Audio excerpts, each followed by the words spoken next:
12 তারিখ যারা বাংলাদেশ নতুন বাংলাদেশ দেখতে চান, অতীতের পচা যে রাজনীতি ফেসিবাদের জন্ম বারবার দিয়েছে, এই রাজনীতি যারা দেখতে চান না তারা গণভোটে হা বলবেন ইনশাআল্লাহ। কিসে পড়বে গণভোটে? গণভোটে হা মানে আজাদি, না মানে গুলামি। আজাদি না গুলামি? আজাদি না গুলামি?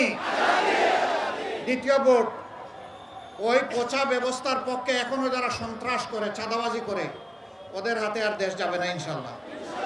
সারা বাংলাদেশে এখন জোয়ার শুরু হয়েছে, সেই দুয়ারে একদল লোকবিত সন্ত্রস্ত হয়ে এখন কি করবে এটা খুঁজে পাচ্ছে না।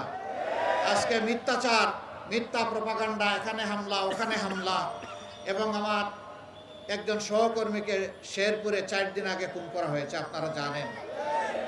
আমি আজকে সেখানে গিয়েছিলাম, তার কচি বাচ্চাকে যখন তুলে নিয়েছি আমার বুকে মুখে কোনো ভাষা ছিল না। এরা কত বেপরোয়া, একটা ক্ষমতার জন্য পাগল হয়ে গেছে। পাগল হয়ে লাভ নাই। মাঘ মাস, মাথা ঠান্ডা রাখো, চৈত মাস আসতেছে তখন গরম করবে। এই মাঘ মাসে মাথা গরম করে লাভ নেই তো।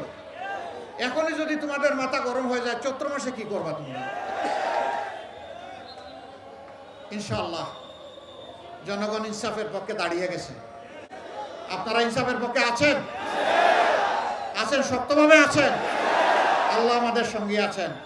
ইনশাআল্লাহ জয় আমাদেরই হবে, জয় জনতার হবে, জয় 18 কোটি মানুষের জয় হবে ইনশাআল্লাহ। সেই 12 তারিখের ভোটকে পাহারা দিয়ে বুথে পৌঁছাতে হবে, ব্যালট বাক্সে পৌঁছাতে হবে, তারপরে হিসাব গুনে বাড়িতে ফিরতে হবে ইনশাআল্লাহ। রেজাল্ট হাতে না নিয়ে ফিরবেন না। কোনো বুথ ডাকাতকে আর ডাকাতি করতে দেবেন না, জালিয়াতকে জালিয়াতি করতে দিবেন না, ইঞ্জিনিয়ারকে ইঞ্জিনিয়ারিং করতে দিবেন না, ম্যানুভারিং যারা করেছে তাদেরকে ম্যানুভারিং করতে দিবেন না ইনশাআল্লাহ। যুবকরা সজাগ আছো? শিওর? সবাক? ইনশাআল্লাহ আমরা রুখে দেব সমস্ত অপকর্ম ইনশাআল্লাহ।